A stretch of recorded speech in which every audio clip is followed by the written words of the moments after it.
Welcome to Doing the Work, a Naples integrated recovery podcast. My name is Brian, and this space is for anyone who's tired of surviving the same emotional and behavioral loops, whether that's anxiety, trauma, addiction, or problems in your relationships. Around here, we cut the surface level advice, no sugarcoating, no platitudes, no bumper sticker wisdom. We focus on clarity, responsibility, emotional discipline, and the courage to look at yourself honestly so that you can stop repeating the same old patterns and start living with intention instead of reaction. Let's get into it. Hey everybody, did the intro sound different? Well, you might still hear some of the old ones because I had pre-recorded out several months. A lot of what you're hearing right now, this is like April 3rd. What you're hearing now is stuff that was recorded in like January and December. But guess what? Today's impromptu recording is because by some work of chaos, or maybe the universe's will or something, I don't know, I lost everything for this podcast. So if it is not already published, it does not exist. And it was absolutely, truly baffling. I have searched everything possible on my computer, in iCloud, on thumb drives, and somehow every trace of anything that has existed from this podcast has deleted. So I don't know if maybe I pissed off like a hacker or what, but it's all gone. And so I didn't sleep at all last night. And here we are restarting everything all over again. So brand new intro and outro. Well, a lot of new everything. So if you still hear some of the old ones, it's because it was all stuff that was already published into Podbean or whatever the hell I use. So there may be a mixture of some old stuff, some new stuff, but I decided I would talk about how do you start all over when you didn't choose it? Because man, this really sucks. And wow. Okay, good teaching moment. Guess the universe is slowing me down for something starting over again. So, have you ever been through something like that where you didn't plan for, or you didn't get to ease into, or you didn't get to prepare? The universe just said, here you go, man. That's what's coming at you. So I lost all of my templates that I used, which I had like a pre-recorded intro, outro, music, all that crap, and started it all over. So brand new, start all over. And that structure had previously allowed me to just kind of sit down, hit record, and go without thinking about the mechanics. But when something like this happens, what an immediate reaction. There was not a pause, take a breath, notice. No, I can do that with clients, but not for myself, right? So immediately into panic mode, no evaluation, no body scan, no nothing, no looking at all of the reminders that I have of Buddhism paintings and Buddha heads and all these things that encourage me to slow down. Nope, there was none of that. There was only reactivity. How fast can I unfuck all of this? Can I rebuild it? What am I going to do? How quickly can I get back? Oh, it feels like you're taking control. It even looks productive from the outside, but what is actually driving it is something else entirely.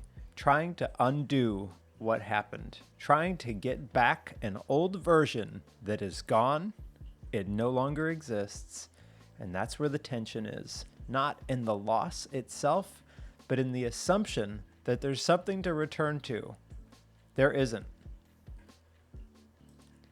So after my nervous system settled, I did eventually go back to, okay, what do I know? What do I practice? What am I going to do with this? So before recording anything, I did sit for a little bit after creating a structure again, an intro, outro, and going, okay, that is what it is. We're going to start all over. I thought about a Zen koan that captures this in a clean way. A monk asks, how does an enlightened person return to the ordinary world? And the response is simple. A broken mirror never reflects again, and fallen flowers never go back on the branch. Sit with that for 2 seconds. It's not abstract, it's a direct description of how reality works. Once something changes, it's changed. And once you see something differently, you don't unsee it. Once something breaks, you don't go back to a past version before it was broken. You can build something new, you can adapt, you can restructure, but you are not ever going to go back to that previous state. That inability to return to the previous state is what a lot of people fight. They want restoration. They want it to feel the same again. They want the structure they had. They want the familiarity. They want to skip the part where they don't have to do something again that they already worked hard at or that they already did. And then when that's not available, and it's never available, they stall. That's where a lot of people get stuck. Not so much in what happened, but in refusing to accept there's no going back. It's already done. Because when everything disappears like that, it exposes something that most people don't think about until it's gone. That template for this podcast wasn't just a file. It was structure. It was predictability. It was one less layer of friction in my life that's already so chaotic. It was the difference between sitting down and talking something out as opposed to sitting down and having to just rebuild the entire freaking structure and environment just to start. And now that it's gone, the friction showed up immediately. Now you have to think about levels again. Timing, setup, flow. You have to rebuild the system before you can even do the thing that the system was built to support. And underneath all of that is a reaction that doesn't sound real dramatic, but it drives a lot of behavior. I don't want to do it again. Not because you can't, but because you already did it. You already solved the problem. Because you already built this once, and now you're being asked to build it again, and it feels unnecessary, and it feels unfair. It feels like you're repeating work that you have already put the time in with. And that is where a lot of people either slow down or stop, or they just give in to the fuck-its. You see that everywhere. Someone builds a routine, they fall out of it, and restarting feels heavier than starting the first time, not because it's objectively harder, but because they already know how much effort they put into it. So someone leaves a bad relationship, and the idea of going through that process again, learning someone, building trust, risking disappointment, it can feel exhausting. Maybe someone gets sober and then they have a lapse, which is not the same as a relapse. Lapse is a mistake or a short interval where you went back to a problematic behavior, but then you're going to try to get back on track again. And now rebuilding the momentum feels like too much, not because they don't know how, but because they have already proved that they could do it, and then they still lost it. So they stall. That would be relapse, is when you just let the fuck-its take over and you're just done. And you just don't even want to try because it's easier to just be done with it. So some people stall or they delay or negotiate, not because they are incapable, but because they don't want to pay the cost again. And that is the part that people try to keep getting around. You don't get to build something once and be done. You don't get to solve a problem one time and never see it again. You don't get to create a structure and never maintain it. Everything that actually matters constantly keeps getting rebuilt, not once, but repeatedly. Disrupted repetition is the process. You build it, you lose it, you build it again. We would all love certainty, right? But this makes me think, many of you have heard me talk ad nauseum. Guess what? I'm going to keep talking about it. Getting fired from the police department years ago. That was not a hiccup in my life. It was not a tweak or a setback. It was the complete loss of my identity, structure, direction. Everything in my life was organized around being a police officer. That was everything that I had. Everything that I had built up to that point. Everything that gave me a sense of who I was and what I was doing, it all vanished overnight. So if you didn't get an opportunity to listen to that podcast on No Cows, No Problems, go back and give that one a listen. But there's a version of that story where a lot of people run, where you sit in it, where you make it about what happened to you, where you stay in the unfairness of everything, where you anchor into the idea that you got knocked off track and now you're stuck dealing with something that you shouldn't have had to deal with. Now, maybe this separates me from other therapists, but I will not allow a client to stay in the same victim narrative over and over and over again. Something bad happened. Absolutely. We can acknowledge that. It was unfair. It wasn't right. But that version of you clinging to being a victim of something does not build anything.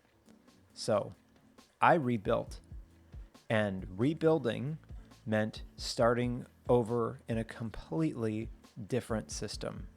Working at DCF, holy cow, what a shift from law enforcement. And I thank God I worked for a woman who was a retired police captain. If she had not been my supervisor, I don't know if I could have ever made the transition into working for the Department of Children and Families, because I was so rigid and so raw and so direct and so coppish. I could have never survived in any kind of a mental health type setting. There was constant bean counting and so much bureaucracy and BS, and I had never had to deal with that ever in the police culture.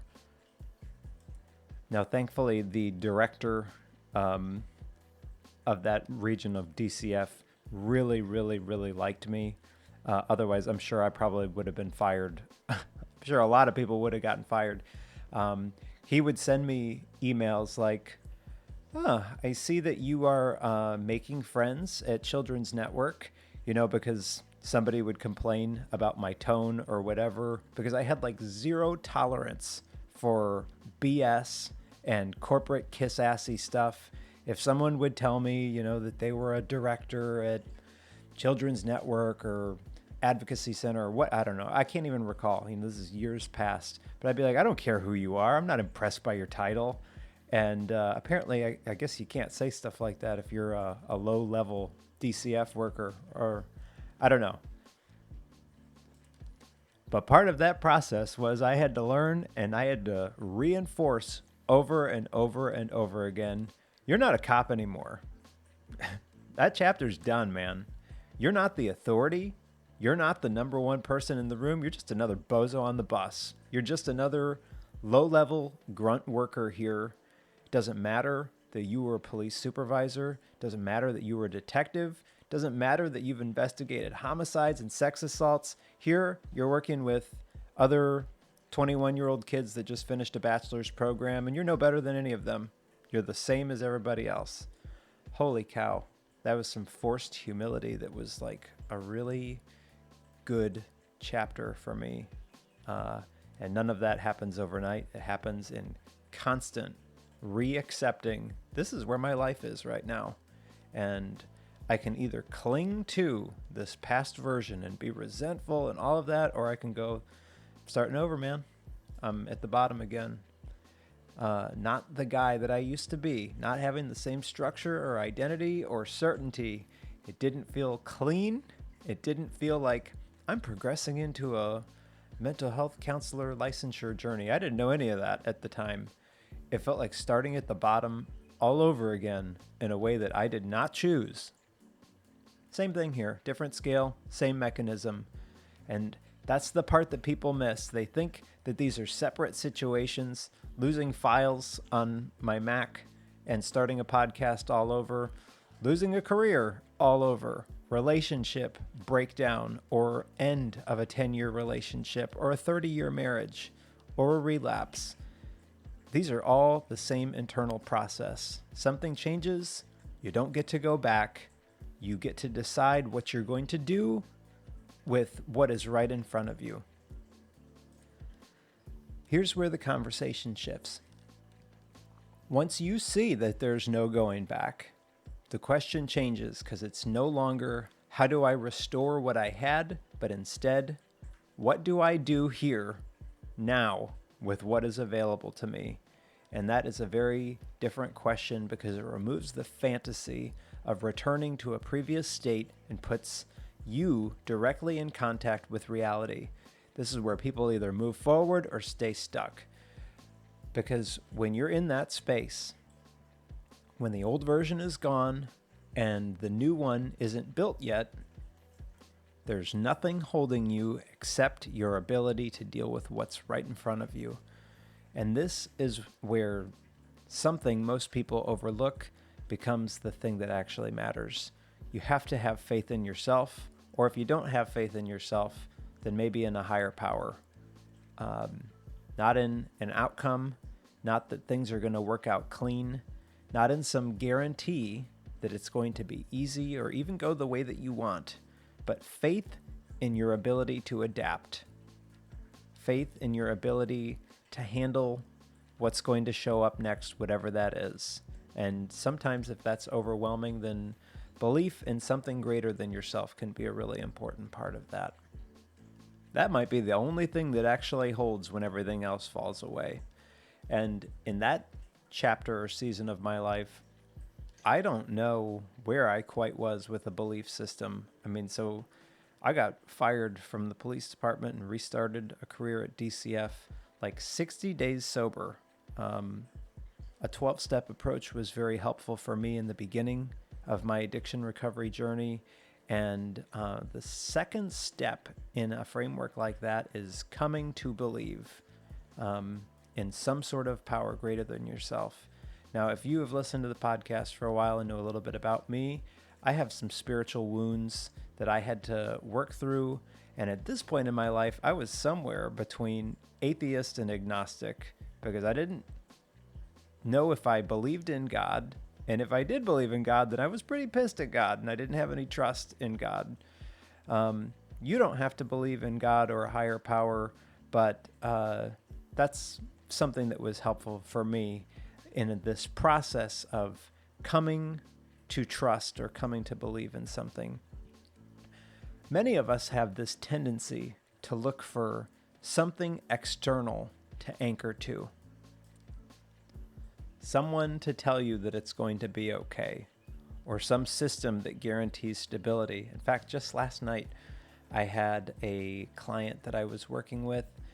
He's going through a relationship split, and he asked me for some sort of reassurance. Now, probably there are lots of counselors that would say something like, yeah, you're the greatest. You're going to find the next girl's going to be the one. I don't say things like that to people.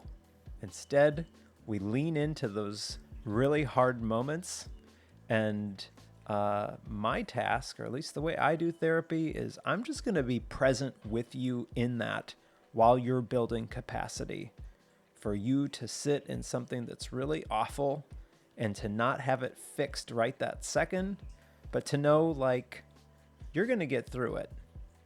And I'm not going to promise that your next relationship's going to be great or the next perfect thing is coming down the pipe for you, but more like you can have trust in yourself that you will make it through this, and that somewhere on the other end of this, somehow, it's going to work out that you're going to be just fine.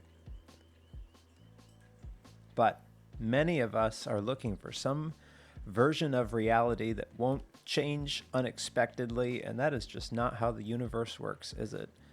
The only reliable anchor is your capacity to adjust when things change because they are going to change whether you like it or not. That doesn't mean that you're going to love what shows up. One teacher that I have learned quite a bit from frequently uses an analogy of life being the game of Tetris. If you've ever played Tetris, falling blocks come from the top of the screen down to the bottom, and you have to organize them in a way that it forms a complete line in order for that to clear. Probably most of you are familiar with Tetris. Maybe not people who were born in like 2000 plus. But anyway, life is Tetris. You do not get to choose what piece is going to come down next. None at all. But you do get to manipulate the piece that you can maybe turn it left or right or upside down or whatever, and you can try to find a place to put it. And the way that I play Tetris is to try to clear multiple lines at once. I don't know if that actually like speeds the game up or you get more points or whatever, but a lot of times when I'm playing Tetris, I'll set it up that I will have a hole that I am waiting for a specific piece. I'm waiting for the 4 in a row vertical, and lo and behold, I get the zigzaggy one that was definitely not what I wanted, and I don't even have a place for that, and now the whole thing is fucked up and it looks terrible and it's a mess. But guess what? I don't get to choose it. I was waiting for that one piece. I was waiting for that promotion. I was waiting for whatever, and it didn't come. And, well, I can rage quit the game, or I can go, well, I'll put this piece that doesn't fit anywhere over here, and I'll try to figure it out whenever I can. And sometimes that takes multiple lines of other messed up pieces that don't fit together until it's able to click. But I love that Tetris analogy. You don't get to pick the piece. Sometimes the pieces line up perfectly and it's effortless, and sometimes you get exactly what you did not need in that moment. And, well, you build capacity, how to work around something that was unpleasant and when it didn't go your way. Because another place that a lot of people get stuck is trying to avoid the emotional side of this. They think that the goal of life is to not feel frustrated or stressed or thrown off. I mean, I don't love feeling those things either.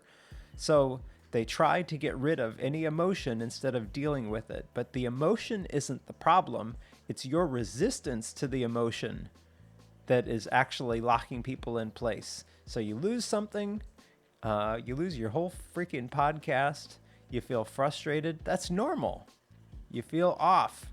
That's expected. I don't want to start all over again. This is insane. I don't want to do this again. I think I'm done with this. I'm wrapping it up. That was a good chapter of my life. Or you can just pause. You don't have to feel great about starting over or rebuilding. You don't have to feel certain. You don't even have to feel motivated. You just have to be willing to move while those things are there. That's where the shift happens. Because once you stop trying to control the emotional experience and instead focus on your ability to function inside of something that is unpleasant, the whole situation changes. Now, you're not waiting to feel ready. You're not waiting for frustration to go away. You're not waiting for it to feel fair or for something to make sense. You're just working with what's right in front of you. You got the damn Tetris piece that did not fit in the right place. And if you're going to move forward, then you got to make the moves that are going to account for it. You're always working with the newest piece that drops from the top with Tetris. That's it. And if you spend your time trying to undo or pretend that it's not there or trying to get back a previous configuration, then you're not actually playing the game. You're trying to play a version that no longer exists, the last level. That's where people can lose time. They get stuck. They're not working with reality. They're working against it. And the cost of that is always higher than people think, because now you're dealing with two things instead of one. You're dealing with the change itself, and then you're dealing with your resistance to the change. And that second layer, that resistance, is what creates suffering. It's what keeps people stuck longer than necessary. It's what turns a disruption into something that drags way out. And if you remove that, if you just accept the piece that is there, man, I got a block, the 4, 2 on top, 2 on the bottom, and what I really needed was 4 in a row. Once you accept that piece is there, that the change has already happened, and that there's no going back, there's no undo button, then you're left with one thing. Okay, what do I do with this now? And that is a much cleaner problem. Not an easy one, but a clear one. And clarity matters more than comfort, because once you're clear, you can act. And this is where everything ties together. What just happened with losing everything is not unique to me. It's just obvious. In most people's lives, the same pattern is constantly playing out in less visible ways. People lose structure, they lose momentum, they lose clarity. Maybe something changes and they're no longer operating at the level that they were before, but instead of rebuilding, they spend time trying to get back something that's already gone, and that is a trap. The way out of that is not with more control. It's not with better planning. It's not avoiding disruption. It is developing a relationship with reality where you don't need things to stay in the same order in order to function, where you don't need certainty in order to act, or where you don't need that old version in order to move forward. You just trust that whatever's going to show up next, you're going to deal with that. Even if it's messy, even if it takes time, even if you don't get it right immediately, because if you can hold that, if you can operate from that place, you're not fragile when things change. You don't collapse when something breaks. You don't stall when you have to start over again. You're resilient. You adjust. You rebuild. You keep moving. That's it. That's the work. And if you are paying attention, then you start to realize that this isn't about files or templates or structure or relationships or coming back from your last lapse. Those are just the current version of the problem. The deeper issue is how you respond when something changes in a way that you didn't choose. Do you resist it? And do you stay stuck trying to undo it? Or do you accept that it's here and start working with it? Because that decision shows up everywhere. And it determines if you're going to move forward or if you're going to stay stuck. There is no version of this where things stop changing. There is no version where you get to lock into a state and stay there forever. Oh, I'm happy and everything is just easy street from there on out. Everything moves. Everything shifts. Everything gets disrupted at some point. And the only thing that stabilizes you is your ability to adapt. That's where confidence should come from. Not from things going the way that you expect, but knowing that even if they don't, you're going to be able to handle it, that you can figure it out, that you can rebuild, and that you can adjust, and that if you don't get it right this time, you'll figure that out too. That's the piece that a lot of people are missing. They're looking for stability in things that don't stay stable, instead of building stability inside themselves. So when something like this happens, when everything disappears, when the structure breaks, when you're forced to start over, don't panic. Don't rush. Well, I rushed. I re-recorded everything. Watch. In 3 hours, everything's coming back. Wouldn't that be funny? But the point is to organize exactly what's happening in the now. That old version is gone. This is what's here now, and I'm going to trust myself to deal with it. That's it, friends. That's doing the work.